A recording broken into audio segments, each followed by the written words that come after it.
saya izin untuk memaparkan materi terlebih dahulu mengenai pengantar farmasi klinis. Ya.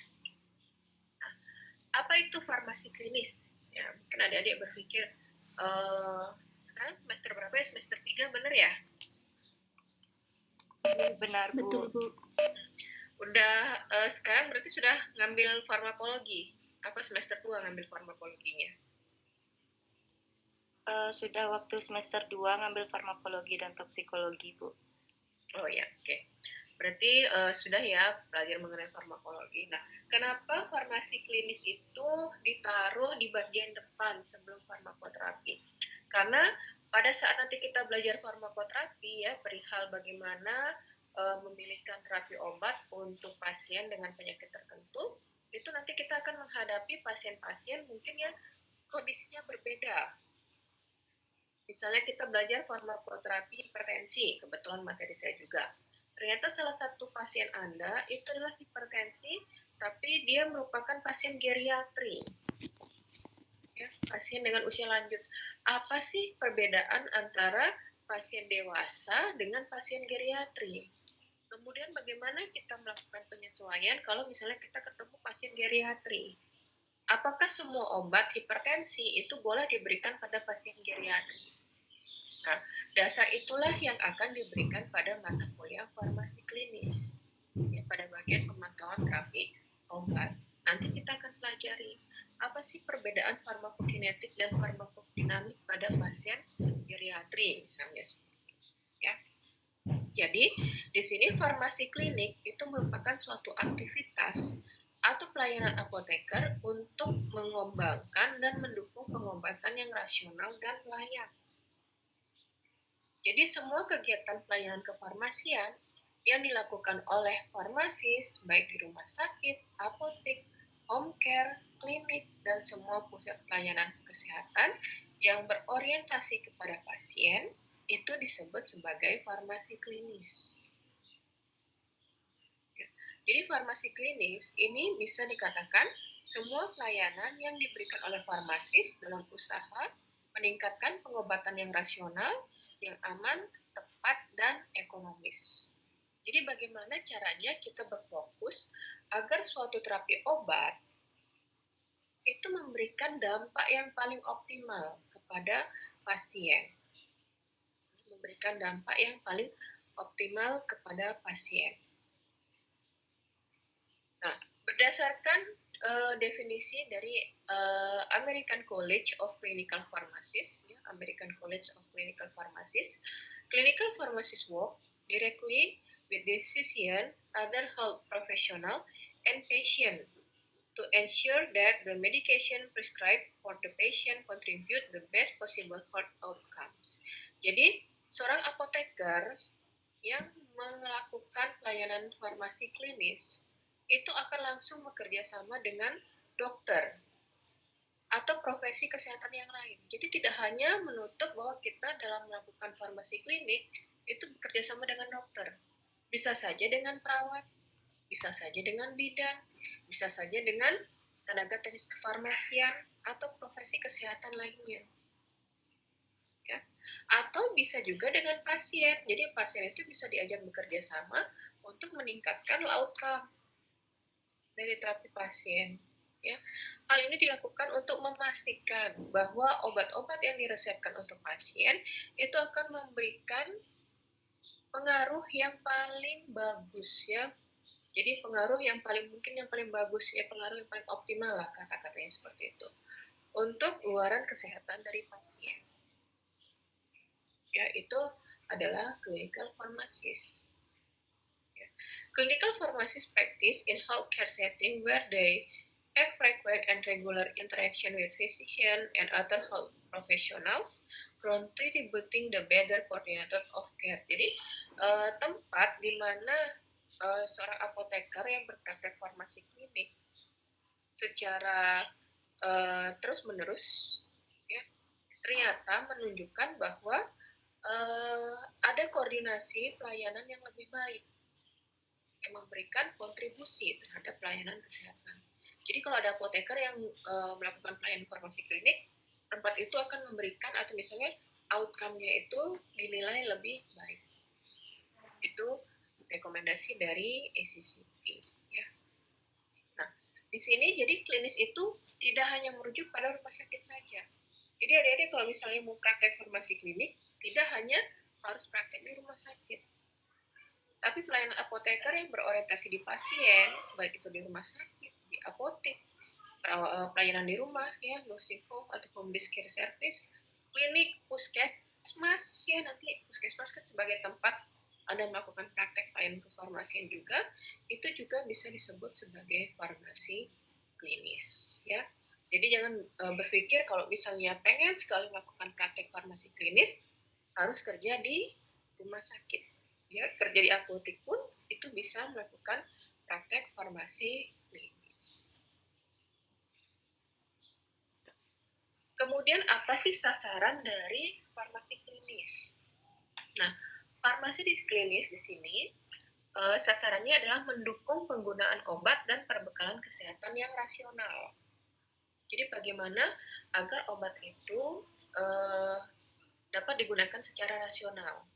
Jadi memaksimalkan efek terapi obat, misalnya dengan menggunakan obat yang paling efektif berdasarkan kondisi klinik pasien, kemudian meminimalkan resiko atau efek samping terapi, misalnya dengan melakukan pemantauan terapi obat, kemudian melakukan pemantauan kepatuhan pasien terhadap terapi. Ya. Kemudian ada meminimalkan biaya pengobatan, serta kita harus menghormati pilihan pasien. Jadi dalam praktek farmasi klinik, adik-adik, kita kadangkala harus berdiskusi dulu dengan pasien sebelum kita melakukan suatu intervensi. Ya.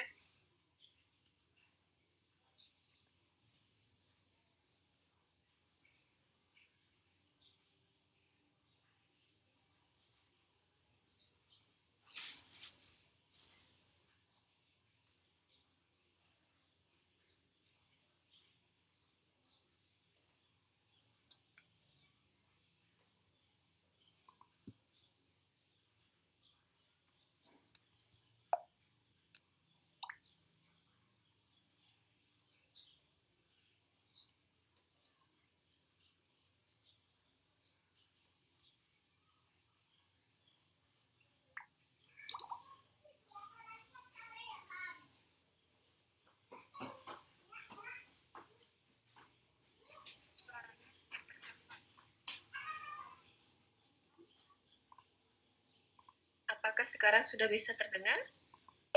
Sudah, Bu. Oke, ya. Jadi tadi saya ulangi lagi. Jadi kita harus menghormati pilihan pasien ya. Ada kalanya kita harus berdiskusi dulu. Kita memberikan beberapa opsi yang memang luaran terapinya mungkin yang paling optimal. Jadi nanti kita akan memberikan kepada pasien kira-kira yang mana yang paling kompatibel dengan pilihan pasien. Dan itu harus dihormati. Kita tidak boleh misalnya memaksakan kehendak kita kepada pasien. Kemudian apa saja keterampilan farmasi klinik yang diperlukan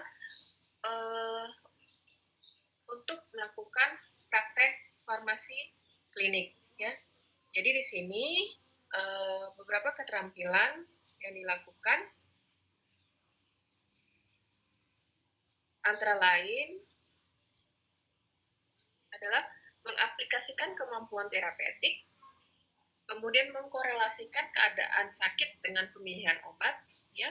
Kemudian menggunakan catatan kasus pasien, menginterpretasi data lab, mengaplikasikan pendekatan pemecahan masalah secara sistematis, kemudian dapat mengidentifikasi kontraindikasi obat, mengenal kemungkinan munculnya efek samping obat yang tidak dikehendaki, membuat keputusan yang terkait dengan formulasi dan stabilitas, kemudian mengkaji literatur medis dan obat-obatan, merekomendasikan pengaturan dosis, dan berkomunikasi efektif secara verbal dengan pasien dan profesi kesehatan.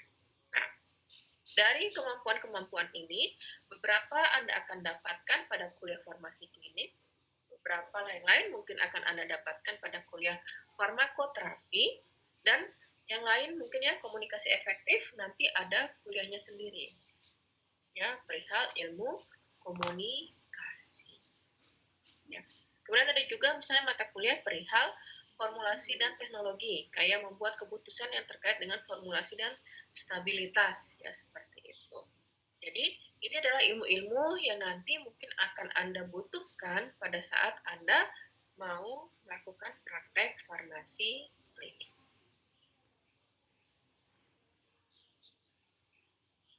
Kemudian kita akan masuk ke sejarah farmasi klinik. Ya. Sebelum saya masuk ke sejarah farmasi klinik, tadi dari paparan yang saya berikan, apakah ada yang ingin didiskusikan atau ada yang kurang jelas, saya persilahkan.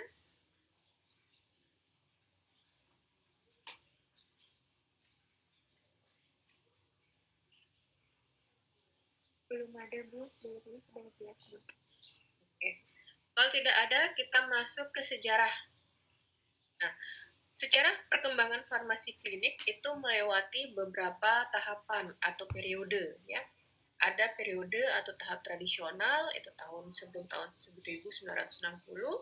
Kemudian ada periode tahap transisional, itu tahun 1960 sampai 1970. Kemudian tahap farmasi klinik dan tahap masa depan, ya. Kita sekarang sudah masuk ke tahap masa depan, ya adik-adik. Ini sejarahnya dulu ditulis pada tahap awal-awal farmasi klinik di tahun 2000-an.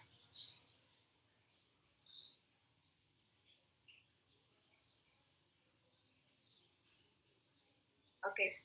Kemudian tahap farmasi klinik itu ada beberapa tahap, yang sebelum presepan, selama presepan, ataupun sesudah presepan. Yang pertama itu adalah sebelum presepan. Contoh kegiatan farmasi klinik sebelum presepan itu apa? Yang pertama clinical trial. Ya, makanya pada saat pengembangan obat-obat baru itu selalu wajib melakukan clinical trial. Tujuannya apa? Agar obat baru sebelum dia di launching itu sudah memiliki profil keamanan, profil efektivitas, sehingga nantinya begitu dia di launching itu akan mendapatkan manfaat yang sebesar-besarnya bagi masyarakat, ya, bagi kelompok yang dituju.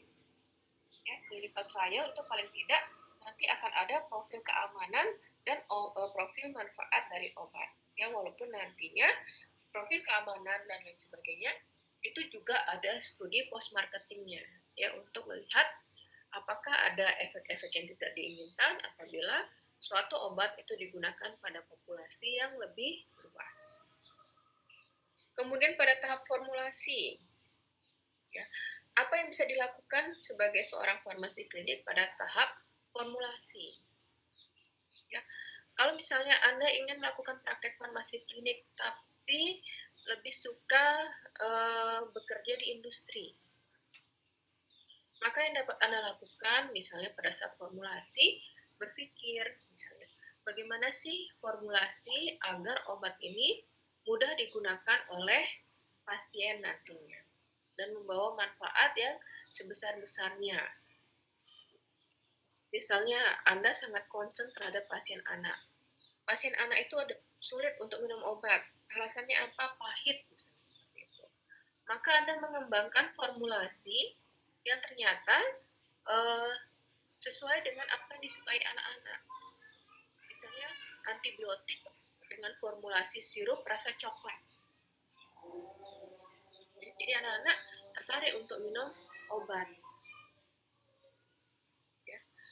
Itu misalnya untuk formulasi. Kemudian informasi obat. Ini terkait juga dengan produksi. Ya. Bagaimana menyiapkan suatu obat agar nanti pada saat digunakan itu informasi-informasi yang dibutuhkan itu dapat segera diperoleh.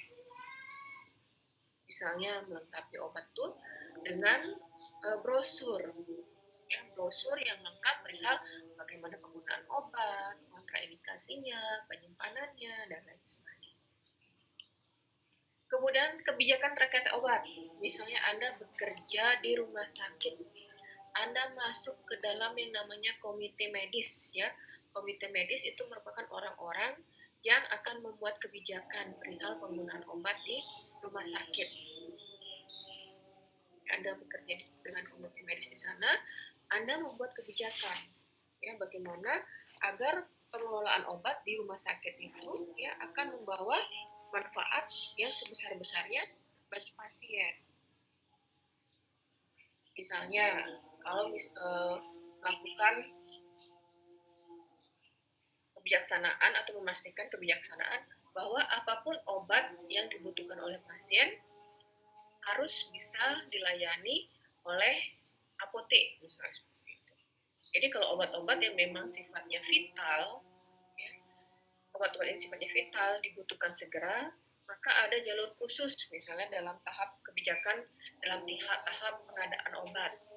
Ya, boleh diadakan dalam jumlah kecil untuk obat-obat vital ya untuk penanganan kasus-kasus yang mengancam jiwa. Itu bisa sebagai bentuk pelayanan farmasi klinis Anda sebelum persepan. Kemudian praktik yang lain dalam farmasi klinis sebelum persepan, misalnya dalam komite etik, ya, melihat atau misalnya mereview clinical trial dari orang-orang. Gitu.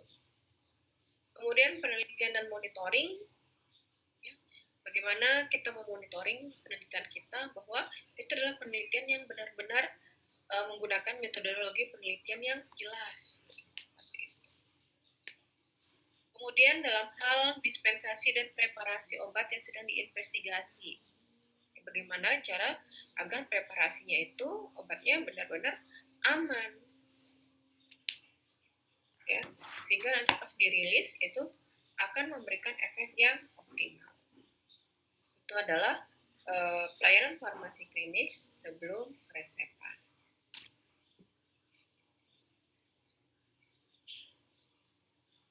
Kemudian selama persepan, jadi pada saat resep itu dilayani, ya, pada saat compounding dan dispensing, apa praktek farmasi klinik yang bisa dilakukan?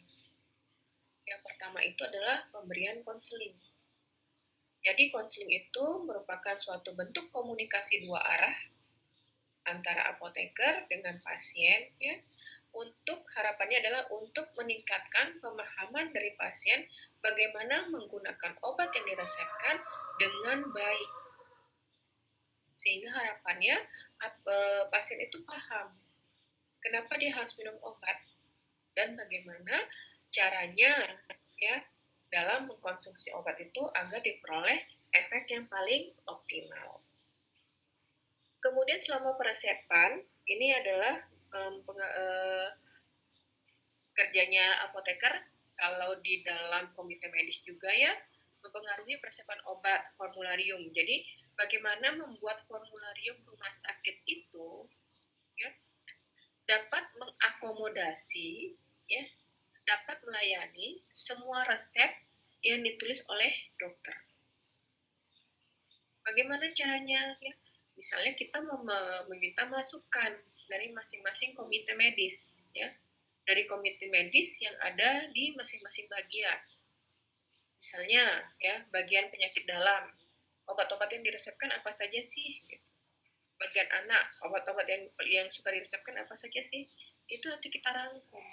Jadi memastikan semua obat yang dibutuhkan itu dapat dilayani. Kemudian kegiatan farmasi klinik lainnya itu misalnya monitoring efek obat melalui screening profil resep.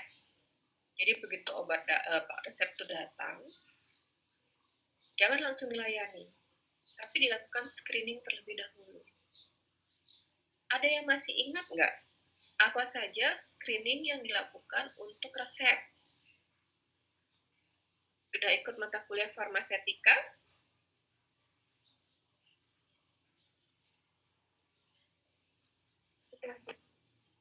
Oke. Kalau sudah masih ingat apa saja yang dilakukan untuk screening resep? Mohon izin menjawab, Ibu. Iya. Jadi pada saat screening resep dilakukan pengecekan yang pertama siapa dokter penulis resepnya, keabsahan dari resep tersebut, kemudian dilihat tanggal, dan tempat pembuatan resepnya. Kemudian dilihat lagi obat-obat apa saja yang tertulis dalam buku tersebut, kandungannya, banyaknya, dan cara pembuatannya. Kemudian dilihat juga cara pembuatannya. Kurang lebih seperti itu dari saya, Ibu. Mohon maaf jika ada salah. Ya, terima kasih ya Diantari ya, tadi sudah disampaikan oleh teman Anda. Jadi dalam melakukan screening dari resep itu biasanya ada 3 yang dilakukan.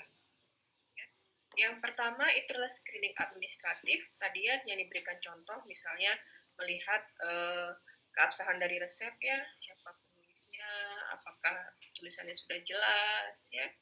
Kemudian ada screening farmasetis, ya, misalnya tadi ya melihat kompatibilitas obat, kalau misalnya obat tersebut ada yang dicampurkan, apakah akan ada perubahan di sana. Dan yang terakhir adalah screening klinis, ya, misalnya melihat interaksi, melihat kesesuaian dosis, melihat ada atau tidaknya drug related problem. Ya, itu juga praktek farmasi klinis ya, misalnya dengan screening resep. Kemudian ada TDM, therapeutic drug monitoring, ya, monitoring terapi obat ya, misalnya untuk melihat kandungan obat di dalam darah, apakah dia sudah masuk ke dalam rentang terapeutik atau misalnya di bawah rentang terapeutik disebut sebagai subterapeutik atau di atas rentang terapeutik malah memberikan efek toksik. Itu misalnya untuk resepan. Nah, yang lain yang biasanya kita lakukan misalnya di apotek itu ada yang namanya pelayanan swamedikasi. Ya. Dalam pelayanan swamedikasi itu kita bisa melakukan konseling OTC. Apa itu OTC? Obat OTC itu adalah obat over the counter. Obat yang dapat dibeli oleh pasien tanpa menggunakan resep dokter. Ya, jadi kalau obat-obatan di apotek itu ada OTC dan ada ethical namanya. Istilahnya ya, OTC dan ethical. OTC itu adalah obat-obat yang bisa dibeli oleh pasien tanpa resep dokter ya. Misalnya kalau ada diingat ya, yang obat yang nanti di kemasannya itu adalah ada lingkaran hijau atau misalnya lingkarannya biru. Sedangkan obat-obat yang lingkarannya merah ya, atau misalnya narkotik dan psikotropika itu termasuk ke dalam ethical. Jadi harus dengan resep dokter. Namun ada beberapa obat yang lingkarannya merah, tapi itu boleh juga diberi tanpa resep dokter. Namanya adalah obat wajib apotek. Ya, obat wajib apotek. Ya. Obat wajib apotek adalah obat yang dapat diberi tanpa resep dokter ya, walaupun dia termasuk obat ethical, tapi merupakan pengulangan dari resep dokter yang sebelumnya dan dalam jumlah yang terbatas. Ya. Jadi misalnya nih nanti ada salep antibiotik gentamicin misalnya seperti itu. Ya. Itu lingkarannya merah, tapi boleh dibeli misalnya. Hanya satu saja, satu tube saja. Misalnya pasien tersebut sudah mendapatkan reseptur sebelumnya dan kemudian ternyata habis, penyakitnya masih, itu boleh dengan melakukan pembelian obat wajib apotek ya. Itu misalnya konseling OTC. Kemudian sesudah persepan itu biasanya juga bisa dilakukan konselingnya, misalnya untuk penggunaan obat-obat yang secara khusus, misalnya penggunaan insulin pen, penggunaan nebulizer ya seperti itu.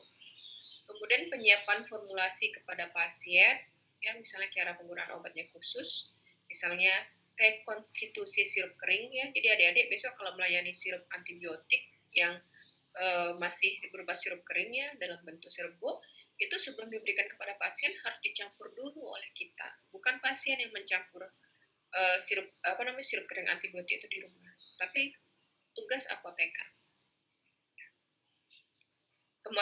Kemudian melakukan evaluasi penggunaan obat, ya, melakukan monitoring penggunaan obat. Jadi melihat apakah obat yang digunakan oleh pasien itu sudah sesuai, ya, keberhasilan terapinya. Kemudian memantau luaran terapi pasien, bagaimana luarannya, apakah sudah sembuh, belum sembuh, atau misalnya ada muncul efek samping, ya, itu harus dilihat. Itu juga merupakan kerjaan farmasi klinis. Monitoring ketaatan pasien, terutama untuk pasien-pasien dengan penyakit degeneratif, ya, penyakit yang tidak dapat sembuh, misalnya hipertensi, diabetes, dislipid, ya. Kemudian follow up terapi pasien, misalnya pasien tersebut harus diulang resepnya, ya, resep yang ada iter 3 kali, ya. Jadi setelah obatnya habis itu harus di follow up, jadi bisa ditelepon pasiennya untuk mengambil lagi obat yang selanjutnya. Kemudian studi farmakoekonomi, ya, untuk melihat beberapa obat yang kerjanya mirip, yang mana yang paling cost efektif misalnya untuk penelitian. Kemudian anggota tim multidisiplin terkait pengobatan, ya, misalnya di rumah sakit nanti Anda masuk ke tim penanggulangan infeksi nosokomial misalnya. Itu juga merupakan kerja dari farmasi klinis. Nah, sebenarnya apa sih yang dikerjakan oleh seorang farmasi klinis, ya, farmasis klinis? What do the clinical pharmacist do? Ya. Mungkin yang pertama, yang paling sering dilakukan itu adalah assess the status of patient health problems and determine whether the prescribed medication are optimally meet the patient need and goals of care. Jadi dia harus lakukan assessment, penilaian kepada masalah kesehatan pasien dan menentukan apakah obat-obat yang diresepkan itu sudah secara optimal memenuhi kebutuhan pasien terhadap pengobatan dan untuk mencapai target terapi obat. Itu adalah yang pertama. Jadi sering ini istilahnya nanti adalah melakukan kajian terhadap drug related problem. Kemudian yang kedua adalah evaluate the appropriateness and effectiveness of the patient medication. Jadi menilai ketepatan dan efektivitas dari obat-obat pasien. Melakukan kajian rasionalitas penggunaan obat. Kemudian recognize untreated health problems that could be improved or resolved with appropriate medication therapy. Jadi kita harus bisa mengetahui, ya, menyadari bahwa ada terapi-terapi, ada masalah-masalah kesehatan yang mungkin belum mendapatkan terapi, yang dapat diperbaiki lagi kalau misalnya pasien tersebut mendapatkan terapi obat tambahan. Contohnya nih, pasien, ya, ternyata pasiennya mendapatkan obat anti hipertensi, captopril. Pasiennya batuk kering. Ya, karena dia pasiennya batuk kering, akhirnya pasiennya malas minum obat. Karena ngerasa obat tersebut membuat dia batuk. Ya. Nah, batuk ini merupakan untreated health problems. Jadi bagaimana kita agar menangani masalah tersebut sehingga pasiennya bisa mendapatkan hasil yang paling optimal. Misalnya kalau dia sangat mengganggu, bisa di-switch obatnya, diberikan obat yang lain yang tidak efektif seperti itu, tapi fungsinya sama. Ya. Atau misalnya dia ringan gitu, ya, cuma gatal-gatal saja, menyarankan terapi non-farmakologi, misalnya minum air hangat. Ya, seperti itu. Kemudian follow the patient progress to determine the effect of the patient medication on his or her health. Jadi terus memantau kondisi pasien, ya, untuk melihat sejauh mana perkembangan terapinya. Ya, jadi untuk follow up. Kemudian consult with the patient, physician, and other healthcare providers in selecting the medication therapy that best met in the patient needs and contributes effectively to the overall therapy goals. Jadi kita bisa berkonsultasi bersama-sama di dalam tim. Bagaimana caranya agar memilihkan terapi obat yang akan memberikan efek yang paling optimal kepada pasien. Terus apa lagi yang dilakukan farmasi klinis? Advise the patient on how the best take his or her medication. Jadi memberikan saran kepada pasien agar bagaimana menggunakan obat itu caranya dengan yang paling baik. Maka kita perlu melakukan konseling di sana. Ya, kapan obat itu harus dimakan? Apakah sebelum atau misalnya setelah makan? Perlu nggak misalnya cara-cara penggunaan khusus? Ya, itu adalah pekerjaan dari farmasi klinik. Kemudian support the healthcare team effort to educate the patient on their and or other important steps to improve or maintain health, such as exercise, diet, and preventive step like immunization.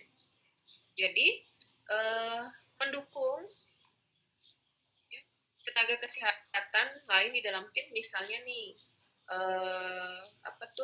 ahli gizi atau misalnya psikolog ya, untuk intervensi-intervensi kesehatan lainnya, misalnya intervensi non farmakologi.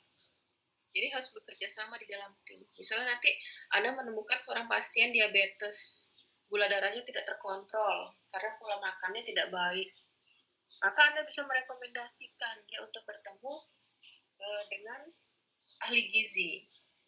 Bertemu dengan ahli gizi agar bisa membuat suatu rencana agar pola makannya menjadi lebih baik. Ya.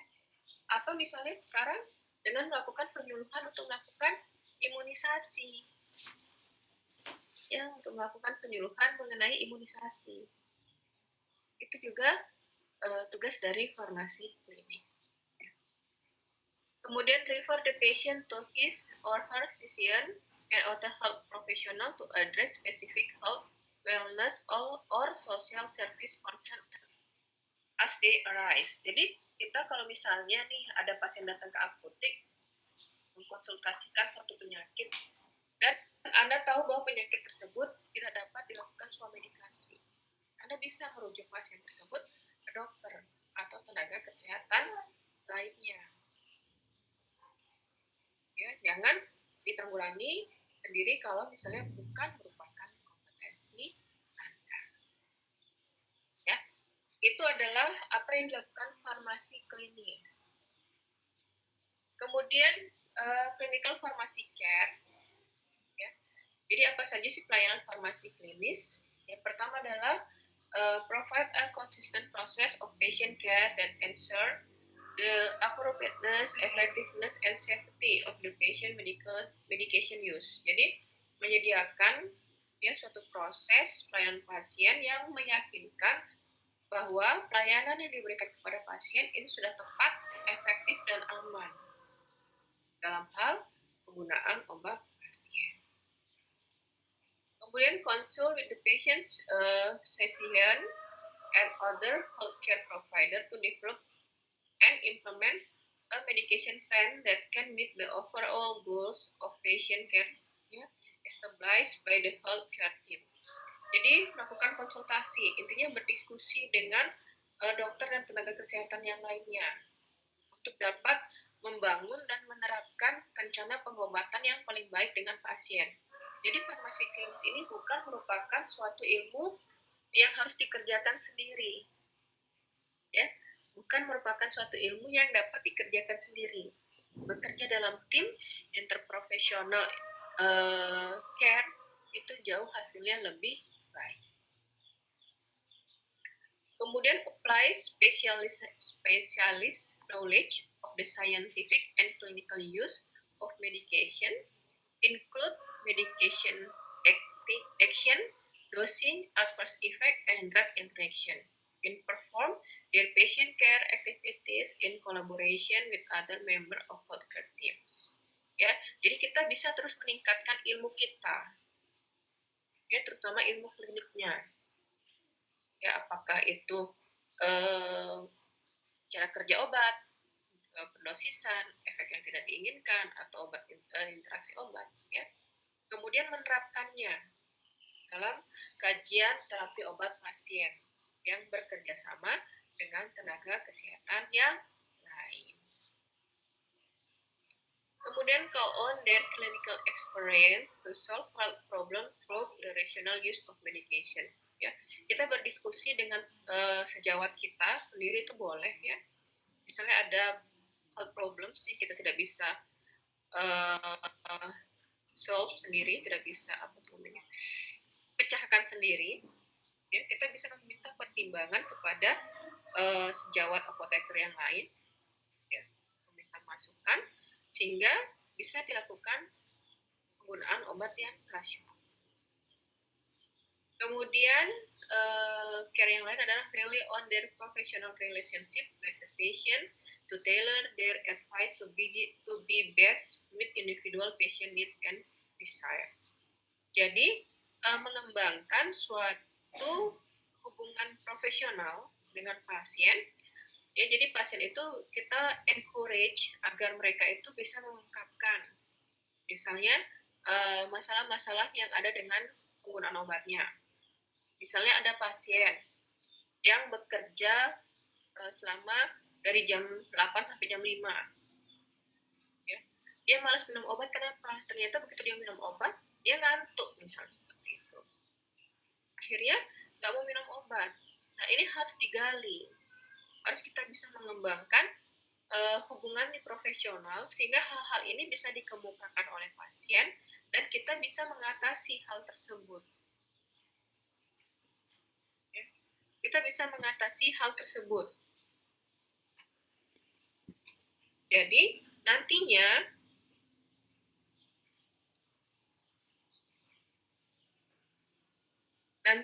ya hal-hal yang mungkin membuat atau masalah-masalah yang berkaitan dengan pengobatan ini bisa kita minimalkan sehingga pasien itu benar-benar bisa mendapatkan obatnya ya tapi sesuai dengan their need, kebutuhan mereka atau kondisi mereka. Ya, ada pasien yang terbiasa makan 2 kali sehari, dipaksa makan 3 kali sehari nggak bisa. Ya, padahal obatnya harus setelah makan. Nah ini bagaimana pengatasannya? Ya, apakah makan di sini dimaksud adalah makan besar atau boleh saja makan yang cemil-cemil juga boleh misalnya kayak gitu. Itu sangat tergantung dari profil pengobatan atau misalnya profil dari obat itu sendiri. Nah, kira-kira itulah apa yang dimaksud dengan farmasi klinis. Ya. Sebelum saya masuk ke kontrak kuliah, apakah ada yang ingin ditanyakan?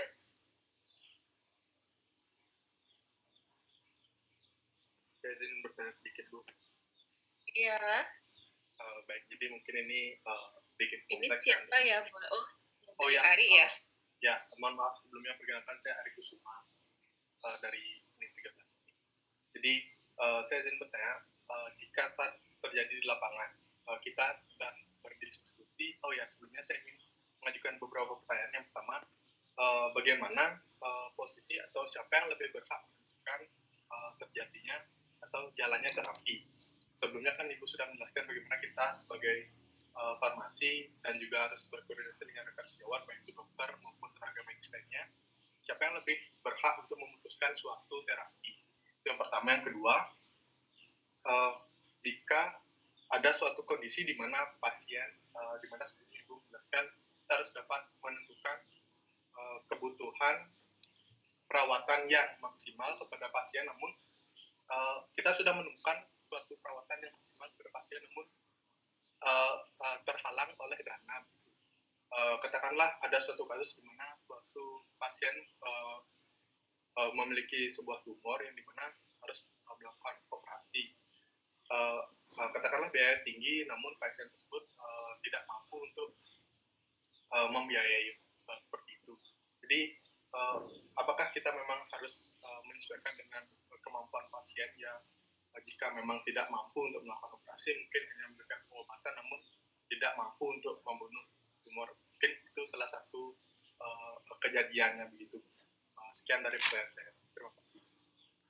Ya, terima kasih Ari atas pertanyaannya. Yang pertama, izin saya menyampaikan kembali pertanyaannya ya. Jadi siapa sih pihak yang memiliki hak yang paling utama untuk menentukan terapi obat ya, seperti itu ya. Nah, kalau di Indonesia yang berhak menentukan atau misalnya melakukan penulisan resep itu adalah dokter. Untuk pasien-pasien yang datang untuk berkonsultasi dengan dokter. Jadi kalau misalnya dia datang ke dokter, maka yang berhak menentukan terapi obat kepada pasien itu adalah dokter. Apa fungsinya apoteker? Apoteker dapat memberikan rekomendasi apabila dibutuhkan. Ya, tapi yang tetap melakukan peresepan itu adalah dokter. Ya, misalnya nih contohnya yang sering terjadi dalam praktek farmasi klinis ya. Ada seorang dokter, pasien datang, dia mengalami GGK, kemudian mengalami infeksi. Ya. Jadi sebelum dokter itu dia meresepkan, pasien ini dokternya agak ingin tahu rekomendasi dari apoteker apa sih antibiotik yang aman untuk pasien dengan gangguan ginjal kronis. Maka dia bisa bertanya kepada apoteker atau berkonsultasi kepada apoteker. Nanti apoteker akan memberikan rekomendasi antibiotik yang bisa diberikan kepada pasien dengan GGA itu A, B, C. Kemudian rekomendasi yang paling utama misalnya untuk kondisi pasien yang khusus ini misalnya antibiotik A. Maka nanti dokter bisa melakukan peresepan berdasarkan rekomendasi dari apoteker. Ya, apoteker tidak boleh menulis resep. Nah, apoteker itu dapat menentukan terapi obat kepada pasien melalui sistem swamedikasi. Apa swamedikasi? Itu adalah penanganan untuk terapi yang major illness, minor disease. Jadi penyakit-penyakit yang sering dihadapi tapi bukan merupakan penyakit komplikatif. Contohnya batuk pilek atau misalnya demam atau misalnya gatal-gatal. Ada yang termasuk klasifikasi minor illness yang tidak perlu pasien tersebut ke dokter. Ya, kita bisa melakukan swamedikasi di apotek, kan di rumah sakit. Jadi bisa melakukan atau misalnya memutuskan terapi obat di apotek, ya swamedikasi dengan menggunakan OTC atau misalnya dengan menggunakan obat-obat wajib apotek itu berlaku. Jadi seperti itu, ya ada aturan-aturan yang mana yang memang dokter yang wajib memutuskan ya, untuk obat-obat etikal itu memang terapinya adalah dokter, tapi untuk OTC dan OA itu bisa dilakukan oleh pasien melalui sistem swamedikasi yang memberikan saran kepada pasien untuk terapinya. Itu yang pertama. Kemudian yang kedua itu adalah perihal misalnya kita ketemu pasien di mana penyakitnya serius tapi dia tidak memiliki pengobatan. Apakah kita membiarkan saja untuk pasien tersebut ya tidak memberikan obat, jadi tidak ada kesembuhan kepada pasiennya. Nah, sebelum kita give up seperti itu ya, mungkin nanti adik-adik akan belajar di dalam tatanan kesehatan di Indonesia ada beberapa alternatif yang kita bisa lakukan. Ya. Ini kembali lagi ke Undang-Undang Dasar 1945 bahwa kesehatan itu merupakan milik seluruh bangsa Indonesia. Jadi kalau ketemu kasus seperti itu apa yang kita lakukan? Apakah ya udah Bu, saya hanya bisa memberikan bantuan dengan pereda nyeri aja, tapi saya nggak bisa kasih uang untuk kanker atau tumornya. Ya. Ada hal yang bisa kita lakukan. Ya. Yang pertama itu adalah kita bisa merekomendasikan pasien tersebut untuk mendapatkan bantuan kesehatan bantuan biaya perawatan. Sekarang banyak sekali penawaran-penawaran dukungan biaya kesehatan yang bisa kita apply untuk pasien-pasien tidak mampu. Maka kita bisa mintakan kepada pasien untuk mengurus. Ya. Misalnya nih, kalau zaman beberapa tahun yang lalu di Bali itu ada khusus Bali Mandara misalnya. Untuk pasien-pasien tidak mampu, mereka tinggal mengajukan surat keterangan miskin yang bisa diperoleh dari misalnya kantor desa setempat, kemudian diajukan, maka nanti akan direview untuk mendapatkan bantuan kesehatan. Ya, sekarang sudah dimasukkan menjadi satu ke dalam jaminan kesehatan semesta dengan JKN. Ya, itu ada alokasi khusus memang untuk masyarakat miskin. Atau misalnya di beberapa tempat di rumah sakit itu kita bisa ada memang khusus ya untuk jaminan kesehatan sosial dari rumah sakit ya, antara satu rumah sakit dengan rumah sakit yang lain berbeda-beda, yang memang diutamakan untuk pasien, bantuan untuk pasien yang tidak mampu.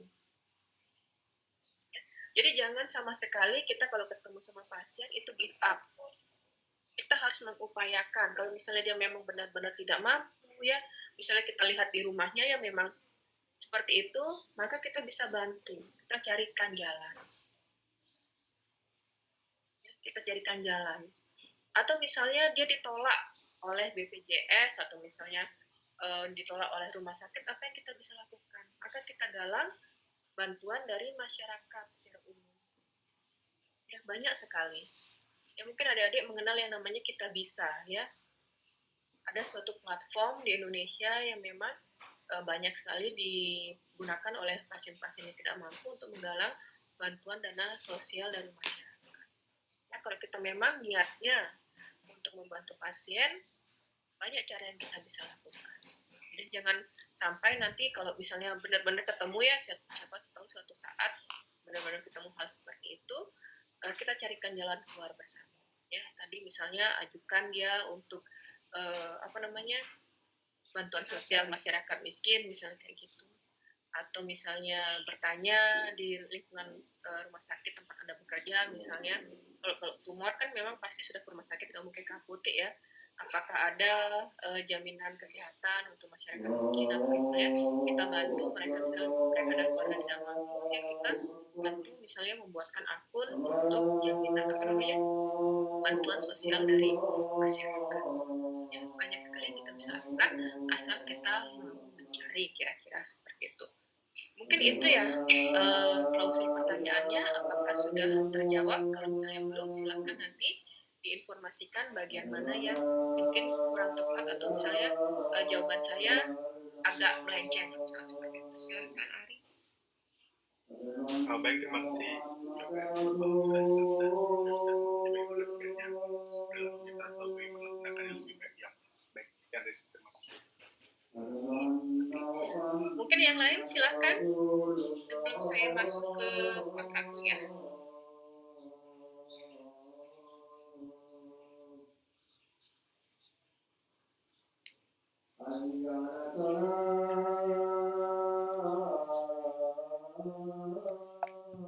Oke, kalau belum ada, saya akan masuk